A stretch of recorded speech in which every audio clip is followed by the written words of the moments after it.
शहर की मशहूर गली जहां आमने सामने दो रेस्टोरेंट थे, समुद्री स्वाद मछली रेस्टोरेंट और Raju tandoori house chicken restaurant. दोनों ही जगह ग्राहकों की अच्छी भीड़ रहती थी, लेकिन हाल ही में राजू के रेस्टोरेंट में भीड़ ज्यादा बढ़ गई थी, जिससे गोपाल को जलन होने लगी थी। गोपाल घर आते ही, क्या हुआ, इतने गुस्से में क्यों हो? और क्या होगा, वो राजू, उसका चिकन तंदूरी हर किसी की जुबान पर चढ़ गया है। पूरा बाजार उसी की बात कर रहा है। मेरे ग्राहक भी अब उधर ही जाने लगे हैं। इसमें जलने वाली क्या बात है? तुम भी अपनी मछली का स्वाद और बढ़ा दो, लोग खुद वापस आ जाएंगे। राजू अपने किचन में तंदूरी मसाला चख रहा था। तभी एक ग्राहक तेजी से अंदर आता है। अरे राजू भाई, तुम्हें पता है बाहर क्या लगा है? क्या हुआ? राजू मीरा बाहर आते हैं और सामने गोपाल के रेस्टोरेंट की ओर देखते हैं। वहां एक बड़ा बोर्ड लगा होता है, चिकन सेहत के लिए हानिकारक, मछली खाइए स्वस्थ रहिए।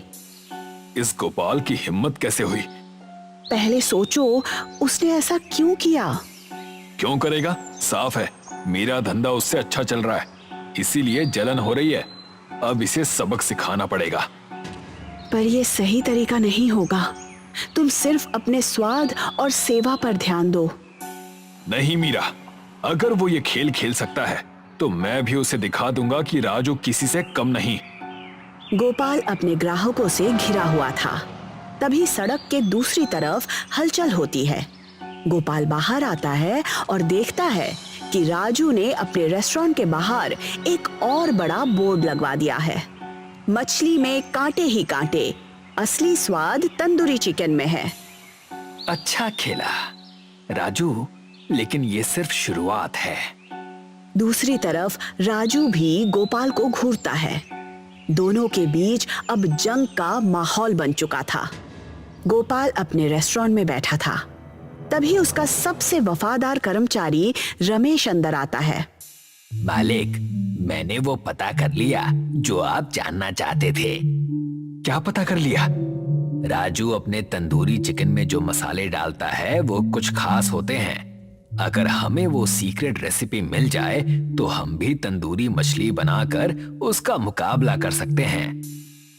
बढ़िया, लेकिन वो मसाले कैसे लाएंगे?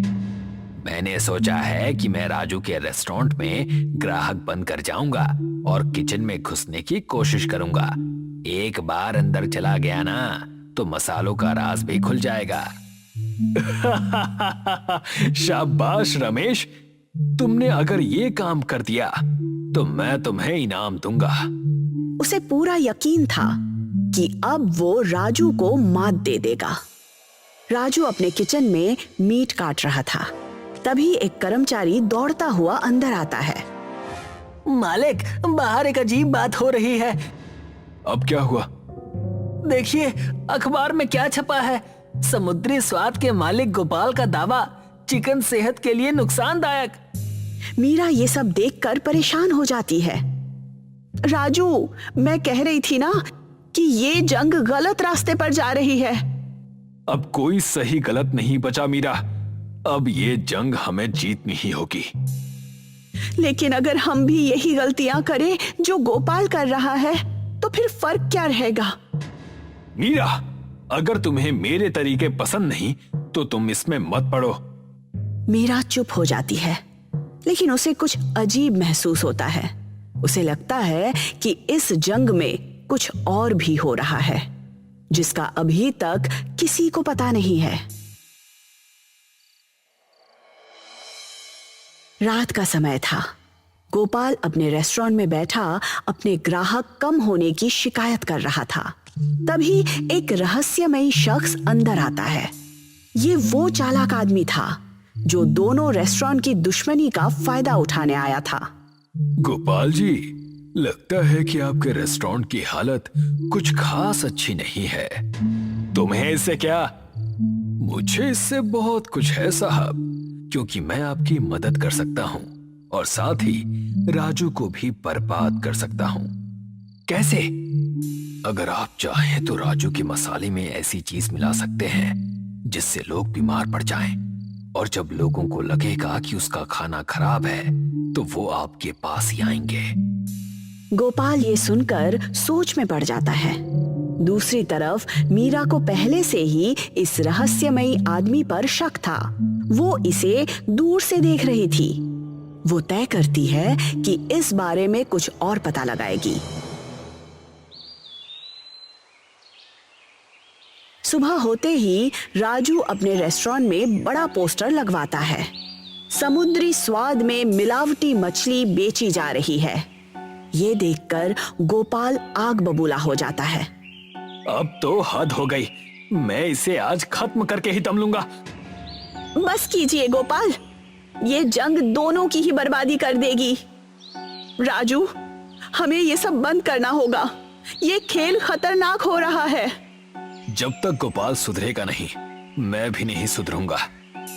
मीरा और सुमन दोनों चिंतित थी। वो देख रही थी कि उनके पतियों की दुश्मनी अब बर्बादी की तरफ बढ़ रही थी। दोनों के रेस्टोरेंट के बाहर अफवाहें और झूठे प्रचार के कारण ग्राहकों की संख्या घटने लगी थी। मीरा और सुमन दोनों पार्क में बैठी थी। उनके चेहरे पर चिंता साफ झलक रही थी। पता नहीं ये लड़ाई कब खत्म होगी। गोपाल दिन रात बस यही सोचता है कि राजू को कैसे हराया जाए। राजू भी यही कर रहा है। मुझे तो ये भी लगने लगा कि कोई दोनों को भड़का रहा है। क्या मतलब? उस रवि पर मुझे शक है। जब से वो आया है, दोनों के बीच दुश्मनी और बढ़ गई है। लेकिन वो ऐसा क्यों करेगा? मुझे नहीं पता, लेकिन हमें इसका पता लगाना होगा। मीरा और सुमन छुपकर रवि का पीछा करती है। वो देखती है कि वो रमेश के साथ गुप्त रूप से मिल रहा था। सुनने की कोशिश करती है। देखो रमेश, हम दोनों का काम बस यही था कि दोनों के बीच जंग इतनी बढ़ जाए कि दोनों के रेस्टोरेंट बंद होने के कगार पर आ जाएं।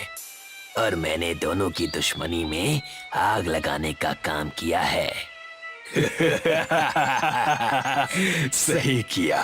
जब दोनों रेस्टोरेंट बंद हो जाएंगे तो हम दोनों के मालिक को इस जगह पर अपना नया होटल खोलने का मौका मिलेगा। मीरा और सुमन ये सुनकर चौंक जाती है। उन्हें समझ आ जाता है कि रवि और रमेश एक बिजनेस टाइकून के लिए काम कर रहे थे, जो इस इलाके में अपना बड़ा होटल खोलना चाहता था। यानी ये लड़ाई किसी और के फायदे के लिए थी और हम सब उसकी चालों में फंस गए। हमें इसे रोकना होगा। अगली सुबह मीरा और सुमन अपने अपने पतियों को समझाने की कोशिश करती है। पहले तो राजू और गोपाल झगड़ने लगते हैं, लेकिन फिर मीरा बीच में बोल पड़ती है। बस बहुत हो गया। अगर तुम लोग हमारी बात नहीं सुनोगे तो बर्बाद हो जाओगे। क्या मतलब? मतलब ये है कि रवि और रमेश ने तुम दोनों को बेवकूफ बनाया है। मीरा और सुमन उन्हें रवि और रमेश की सच्चाई बताती हैं। दोनों ये सुनकर हैरान रह जाते हैं। इसका मतलब हमारी लड़ाई का असली फायदा किसी और को हो रहा था और हम इतनी नफरत में अंधे हो गए थे कि ये देख ही नहीं पाए। राजू और गोपाल मीरा और सुमन के साथ मिलकर एक योजना बनाते हैं।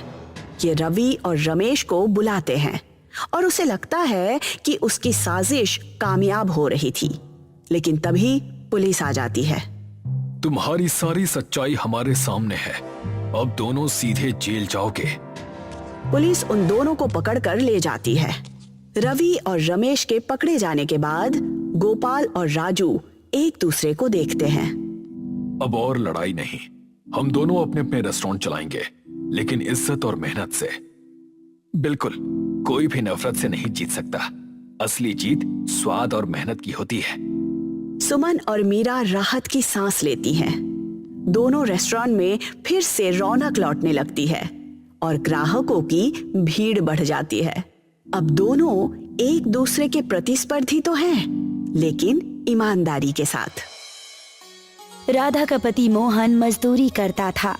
वो बड़ी मुश्किल से अपनी पत्नी राधा और अपनी 10 वर्षीय बेटी नर्मदा का पेट भर पाता था। वहीं उसका पड़ोस में रहने वाला सुरेश एक बिजनेसमैन था। नवरात्रि चल रही थी। मोहन मजदूरी पर जाने ही वाला था कि तभी उसकी पत्नी राधा उससे बोली, अजी सुनते हो, नवरात्रि चल रही है और मैं हर साल की तरह इस साल भी नवरात्रि के व्रत रख रही हूँ। हाँ राधा, मैं अच्छी तरह से जानता हूँ। तो क्या हर साल की तरह इस साल भी हम नवरात्रि की पूजा नहीं करवा पाएंगे? मेरा बहुत मन करता है कि मैं भी अपने घर पर कन्या पूजन करवाऊं और 9 कन्याओं को बुलाकर उन्हें अपने हाथों से भोजन कराऊं। तुम चिंता मत करो राधा, मैं दिन रात मेहनत करूंगा और नवरात्रि से पहले कुछ पैसे तुम्हारे हाथ में जरूर रखूंगा। मैं कह रही थी कि आज जब आप बाजार से आना तो व्रत का कुछ सामान लेकर आना। क्या क्या मंगाना चाहती हो तुम? 1 किलो कोटू, 1 किलो सिंघाड़ा आटा, सेंधा नमक, साबूदाना। मेरे पास इतने पैसे नहीं है राधा, लेकिन तुम चिंता मत करो। तुमने मुझसे जो जो सामान कहा है, मैं नवरात्रि से पहले पहले वो सामान तुम्हें लाकर दे दूंगा। इतना कहकर मोहन वहाँ से चला गया और राधा का चेहरा उदास हो गया। तभी राधा की पड़ोसी कनिका वहाँ पर आ गई। कनिका राधा के घर पर कभी कभार आया करती थी। अरे राधा, मैं तेरा कब से इंतजार कर रही थी। आज तुझे मेरे साथ मार्केट चलना है। मैं तो भूल ही गई थी कि आज मुझे आपके साथ बाजार चलना था। अरे नवरात्रि चल रही है ना, तो उसकी कुछ शॉपिंग करनी है। तुम तो जानती ही हो राधा कि हम लोग नवरात्रि की पूजा कितनी धूमधाम से करते हैं और जब तक हम कन्या पूजन नहीं करवाते हमें तो पता ही नहीं चलता कि नवरात्रि आई भी है या नहीं। क्या तुमने नवरात्रि की अभी तक कोई शॉपिंग नहीं की? आपके आने से कुछ देर पहले ही मैं अपने पति मोहन से उसी के बारे में बात कर रही थी। आजकल बाजार में बहुत मंदी चल रही है ना, और मेरे पति तो मजदूर हैं, लेकिन उन्होंने मुझसे वादा किया है कि वो नवरात्रि से पहले पूजा का सामान लाकर मुझे जरूर देंगे। अरे तेरा पति तो हर साल यही कहता है। चल मेरे साथ, बाजार चलते हैं। राधा कनिका के साथ बाजार चली गई। एक दुकान पर जाकर कनिका दुकानदार से बोली, भैया 5 किलो कोटू, 5 किलो सिंघाड़े का आटा, 5 किलो सेंधा नमक और 5 किलो साबूदाना, और हाँ, साथ ही साथ आपके पास जो अच्छे चिप्स के पैकेट्स हैं ना व्रत वाले, वो भी पैक कर दीजिएगा। बहन जी, व्रत की बहुत अच्छी और ब्रांडेड नमकीन आई हुई है। आप उसका नाम लेना तो भूल ही गई। आपका बहुत बहुत धन्यवाद याद दिलाने के लिए। एक काम कीजिए, 5-5 पैकेट व्रत वाले बढ़िया ब्रांडेड नमकीन भी पैक कर दीजिए। राधा ये सब अपनी बेचारी आंखों से देख रही थी। राधा को अपनी ओर देखते हुए कनिका राधा का मजाक उड़ाते हुए बोली, अरे राधा, व्रत तो तुमने भी रखा है, तो क्या तुम कुछ नहीं खरीदोगी? नहीं कनिका जी, मैं आलू खाकर ही अपना काम चला लेती हूँ। आलू? भला व्रत में आलू कौन खाता है? मुझे तो आलू बिल्कुल भी हजम नहीं होता। मैं तो जब भी नवरात्रि के व्रत रखती हूँ तो मुझे तो सारी चीजें चाहिए होती हैं। जैसे कि तुमने देखा ना अभी मैंने क्या क्या सामान खरीदा। हाँ, वो तो मैंने देखा, आपने ढेर सारा सामान खरीदा। मैं तुम्हें यहाँ पर सिर्फ ये दिखाने के लिए नहीं लाई कि मैंने क्या क्या खरीदा है। अरे भाई, मैं अकेले इतनी सारी शॉपिंग बैग थोड़ी ना उठा पाऊंगी। चलो मेरी मदद कर दो जरा। इसके बदले मैं तुम्हें 100 रुपए दे दूंगी और उन 100 रुपए से तुम अपने लिए कुछ ढंग की खाने पीने की चीजें खरीद लेना। राधा ने चुपचाप भारी भारी शॉपिंग बैग्स पकड़ लिए। कनिका बाजार में इधर उधर नजर दौड़ाती हुई बोली, अरे वो देख राधा, सामने गिफ्ट की दुकान है। सोच रही हूँ कि इस बार नवरात्रि में जिन कन्याओं को मैं भोजन करवाऊंगी उन्हें महंगे महंगे गिफ्ट भी दे दूं। तुम तो जानती ही हो, हर साल नवरात्रि में कन्याओं को महंगे महंगे गिफ्ट देती हूँ मैं। इस बात को तो मोहल्ले में सभी लोग जानते हैं। कनिका ने उस गिफ्ट की दुकान से बहुत महंगे महंगे गिफ्ट खरीदे। कुछ देर बाद कनिका राधा के साथ उसके घर पर गई और अपना पर्स देखने लगी। मुझे माफ करना राधा, मैंने अपने पति से 3000 रुपए लिए थे और मैं सारे पैसों की शॉपिंग कर आई। मेरे पास तो छुट्टे पैसे बचे ही नहीं। कोई बात नहीं, आप मुझे कल दे दीजिएगा। तुम कितनी अच्छी हो राधा, कल हम फिर से बाजार चलेंगे और शॉपिंग करेंगे। हाँ, इतना बोलकर कनिका अपने घर के अंदर चली गई और राधा मुंह लटकाकर अपने घर वापस आ गई। राधा को देखकर उसकी 10 वर्षीय पुत्री नर्मदा दौड़ती हुई आई। माँ, आप बाजार से अपने लिए कुछ लेकर नहीं आई? मुझे तो लगा था कि आप कनिका आंटी की तरह ढेर सारी शॉपिंग करके आएंगी। कोई बात नहीं बिटिया, हम अगले साल ढेर सारी शॉपिंग करेंगे। ये तो आप हर साल कहती है माँ। ऐसा नहीं कहते नर्मदा, तुम्हारे पिताजी एक मजदूर हैं और ऊपर से बाजार में भी अभी मंदी चल रही है। जब हमारे हालत ठीक हो जाएंगे ना, तो हम भी ढेर सारी शॉपिंग करेंगे और उस साल हम भी नवरात्रि धूमधाम से मनाएंगे। तो क्या आप भी कनिका आंटी की तरह कन्याओं को भोजन करवाएंगी? हाँ मेरी बिटिया, क्यों नहीं। उस दिन तुम अपने हाथों से उन कन्याओं को भोजन खिलाना। नर्मदा बड़ी मासूमियत से बोली, मुझे उस दिन का इंतजार है माँ। मैं आंटी की तरह किसी को भगाऊंगी भी नहीं। नर्मदा की बात सुनकर राधा चौंक गई। तुम कहना क्या चाहती हो? पिछले साल कनिका आंटी ने कुछ लड़कियों को भोजन के लिए बुलाया था। मैं भी उन्हीं लड़कियों में चली गई थी, मगर आंटी ने मुझे अपमानित करके बाहर निकाल दिया। कहने लगी कि तुम्हारे कपड़े बहुत गंदे हैं और मेरे कमरे की फर्श खराब हो जाएगी।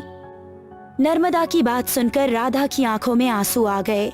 शाम को जब मोहन घर वापस आया तो राधा ने अपने पति मोहन से कहा, नर्मदा बता रही थी कि पिछले साल कनिका ने कन्या भोजन के वक्त नर्मदा को अपमानित करके बाहर निकाल दिया था। तुम्हें पता है राधा कि कनिका का पति एक अमीर व्यक्ति है। वो एक बिजनेसमैन है। उसके संबंध हाई सोसाइटी के लोगों से हैं। भला नर्मदा को क्या आवश्यकता थी कन्या पूजन के दौरान उसके घर पर जाने की? अगर मेरी बिटिया उन 9 कन्याओं में शामिल होकर कुछ भोजन खा भी लेती तो आखिर कनिका जी का क्या बिगड़ जाता। और वैसे भी माँ दुर्गा की सच्ची भक्ति तो किसी गरीब को भोजन खिलाने में है, ना कि अमीर बच्चों को खिलाकर। तुम चिंता मत करो राधा, हमारे बुरे हालात सदैव नहीं रहेंगे। एक ना एक दिन हमारे हालात जरूर बदलेंगे। मोहन की बात सुनकर राधा चुप हो गई। राधा अगले दिन 100 रुपए के लिए कनिका के घर पर चली गई।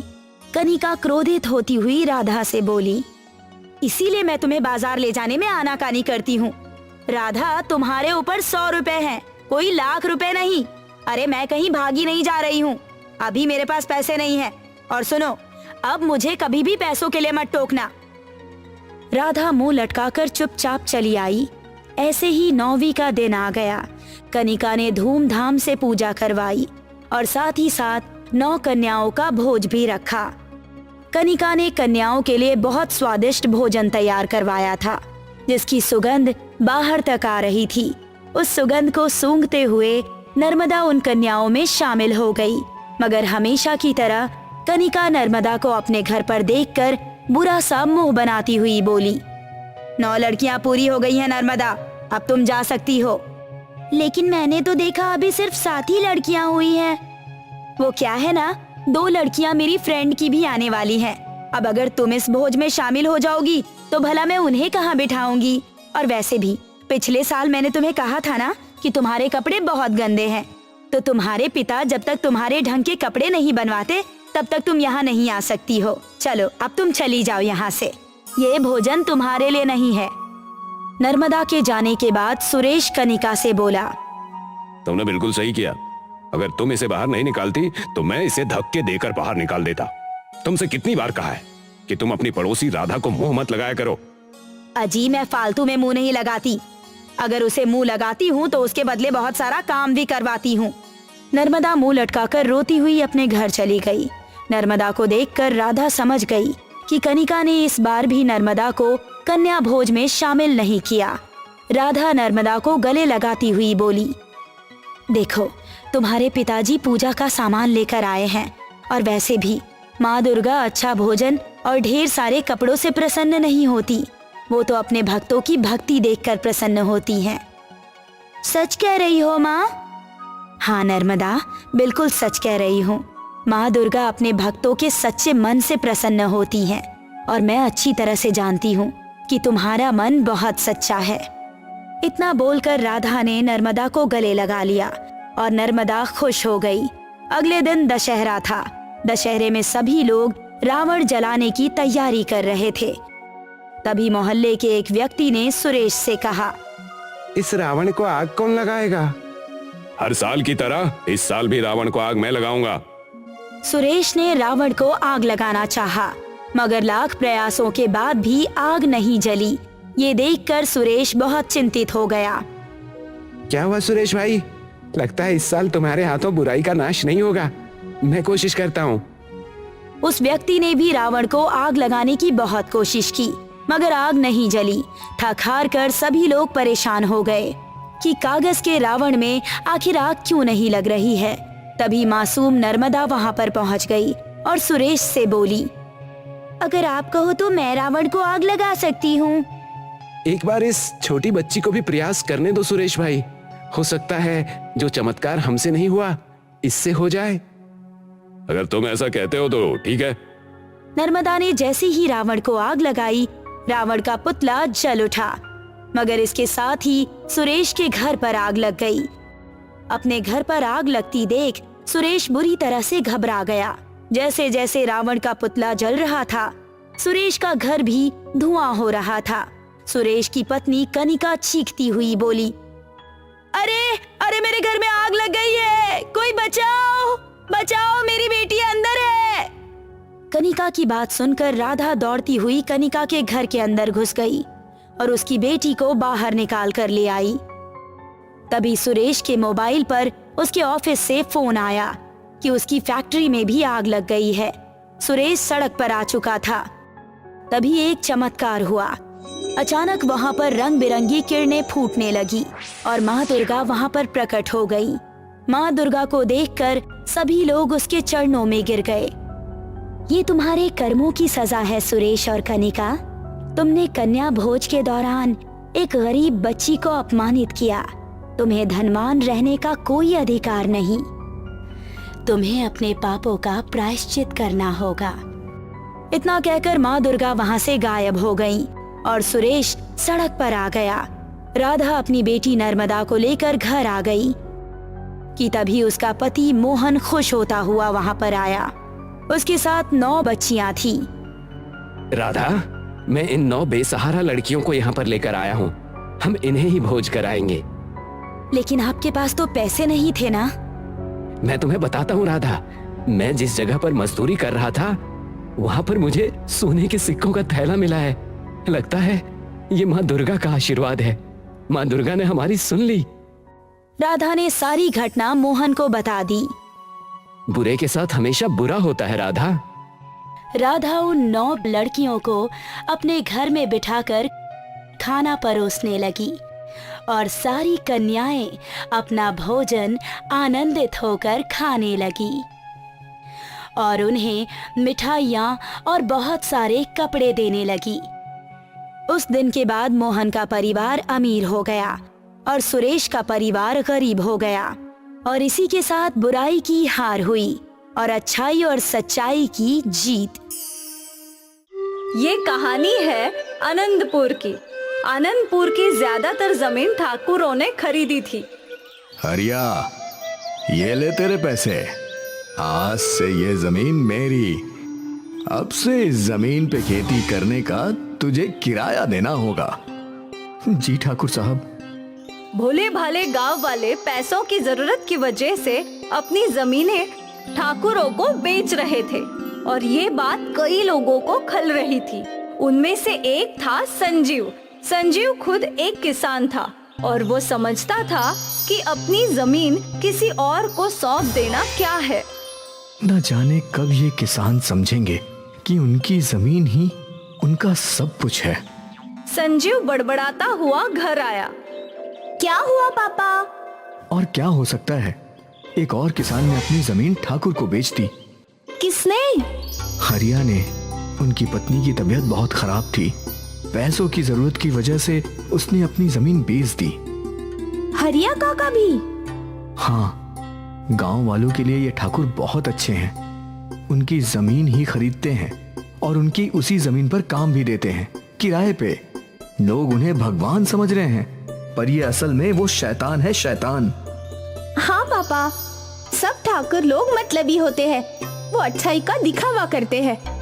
हाँ, शांति और संजीव सारे ठाकुरों को बुरा समझते थे। खैर इनकी जिंदगी चलती रही। संजीव और शांति अपने खेतों में काम करते रहे। एक दिन गांव के मंदिर में उत्सव था। इस बार देवी की पूजा का मान किसे देना चाहिए? हम सोच रहे हैं कि अगर ठाकुर जी ये करे तो।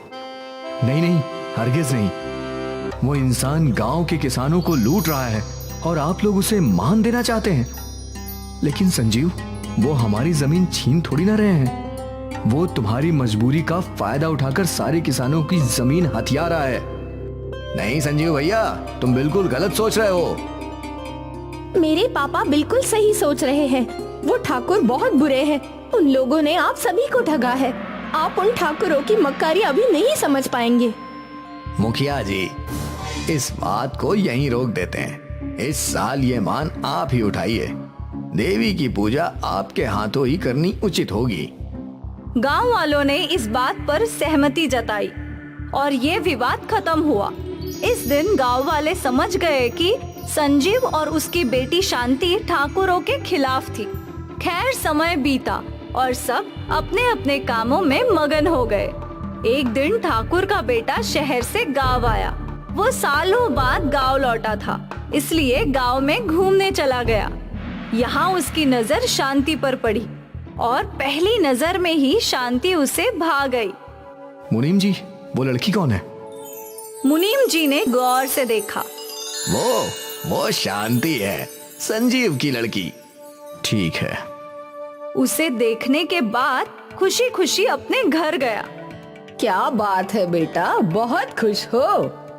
आप मेरी शादी के लिए लड़की ढूंढ रही थी ना? हाँ। मैंने आपकी मुश्किल आसान कर दी। अच्छा, मतलब तुम्हें कोई लड़की पसंद आ गई? हाँ माँ। कौन है वो लड़की? शांति। कौन शांति? संजीव जी की लड़की। हे भगवान, तुझे लड़की पसंद भी आई तो उस संजीव की। अब इसमें क्या गलत है पापा? माना वो गरीब है, पर हमें कौन सा पैसा चाहिए? बात पैसों की नहीं है, बात पसंद की है। उस संजीव और उस लड़की को ठाकुर एक आंख नहीं भाते।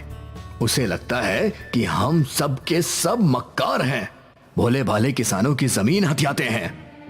अगर हम उसके घर तेरा रिश्ता ले भी गए तो भी वो लोग रिश्ता ठुकरा देंगे। अपने माँ पापा की ये बातें सुनकर ध्रुव का मन बैठ गया। उसे शांति बहुत पसंद थी। उस रात ध्रुव अपनी सोच में ही डूब गया। मैं कुछ भी करके शांति के मन में मेरे बारे में अपनी राय बदल दूंगा और उससे शादी करूंगा, चाहे उसके लिए मुझे नौकर ही क्यों ना बनना पड़े। अगली सुबह ध्रुव संजीव के खेत में पहुंच गया। कौन हो तुम? मैं ध्रुव हूँ, इस गांव में नया आया हूँ, काम की तलाश में हूँ। तुम्हें ट्रैक्टर चलाना आता है? हाँ हाँ आता है। ठीक है, तो आज से काम पर लग जाओ, दिन के 300 रुपए दूंगा। जी चलेगा। और ध्रुव उसी दिन से संजीव के खेतों में नौकर बन गया। वो रोज ट्रैक्टर चलाया करता था। रोज शांति भी खेत आती थी और जब शांति आती थी तो ध्रुव एकटक उसे ही देखता रहता था। खैर शांति का ध्यान अपने पापा पर ही था। एक दिन की बात है, ध्रुव गांव के नुक्कड़ के पास छाता लेकर खड़ा था और अचानक बरसात शुरू हो गई और तभी उसके सामने शांति भागती हुई आई और शांति सीधा उसके छाते में चली आई। तुम खेत ही जा रहे हो ना? हाँ। मुझे भी वहाँ छोड़ दो, मेरे पास छाता नहीं है। ठीक है। ध्रुव और शांति एक ही छाते में चल रहे थे। ध्रुव आज बहुत खुश था। पहली बार शांति ने उससे बात की थी। फिर ये सिलसिला चलता रहा। रोज शांति और ध्रुव एक दूसरे के साथ बात करने लगे। दोनों एक दूसरे को पसंद करते थे। ध्रुव, ये ठाकुर कितने मक्कार होते हैं ना? मुझे ऐसा नहीं लगता। मुझे तो लगता है कि वो जरूरतमंदों की मदद करते हैं। वो लोग बस लूटना जानते हैं। ऐसा नहीं है, जब तुम्हें पैसों की जरूरत होगी तब समझोगी। भगवान से प्रार्थना करूंगी कि ऐसा दिन ना आए। ठाकुर बुरे नहीं हैं शांति। लेकिन एक दिन संजीव के साथ एक हादसा हुआ। वो बहुत बुरी तरीके से खेतों में गिर गया। उसे अस्पताल में एडमिट करवाया गया। ऑपरेशन के लिए 2 लाख रुपए लगेंगे। शांति और उसकी माँ परेशान हो गई। वो 2 लाख रुपए कहाँ से लाएंगे? उनके पास एक ही रास्ता था, ठाकुरों को अपनी जमीन बेचना। दोनों माँ बेटी ठाकुर के घर पहुँची। हमारे पास और कोई रास्ता नहीं है। हमें पैसों की सख्त जरूरत है। ये लीजिए हमारी जमीन के कागज और हमें 2 लाख रुपए दीजिए। बेटा, तुम्हारी तरह बाकी गांव वालों के जरूरत के समय मैंने उन्हें पैसे दिए। मैं किसानों की जमीन खरीदता नहीं हूँ, गिरवी रखता हूँ। जब तुम लोग 2 लाख रुपए लौटा दोगे तो जमीन वापस तुम्हारी हो जाएगी। शांति आज तक ठाकुरों को गलत समझती रही। एकाएक उसका नजरिया ही बदल गया। ठाकुर साहेब ने शांति के हाथ में 2 लाख रुपए रख दिए और फिर ध्रुव भी उसके सामने आया। तुम यहाँ? मैं ध्रुव ठाकुर हूँ। हम ठाकुर किसी को लूटते नहीं हैं। अगर ये बात मैं तुम्हें समझाने की कोशिश करता तो शायद तुम ना समझती, पर आज किस्मत ने तुम्हें ये बात समझा दी। मैं तुम्हें पहली ही नजर में चाहने लग गया था, इसलिए मैं तुम्हारे खेतों में नौकर बन गया, बस तुम्हें देखने के लिए। ये सुनकर शांति समझ गई कि ठाकुर बुरे नहीं होते। चलो हॉस्पिटल चलते हैं। शांति ने अस्पताल में पैसे जमा करवा दिए और फिर संजीव का ऑपरेशन हुआ। कुछ महीनों बाद संजीव ने खुद ध्रुव और शांति की शादी करवा दी। शांति और संजीव दोनों के विचार बदल चुके थे। वो समझते थे कि अमीर लोग सिर्फ गरीबों को लूटते हैं। अब वो समझ गए कि कुछ अच्छे लोग भी होते हैं जो समय पर गरीबों की मदद करते हैं, जैसे ठाकुर।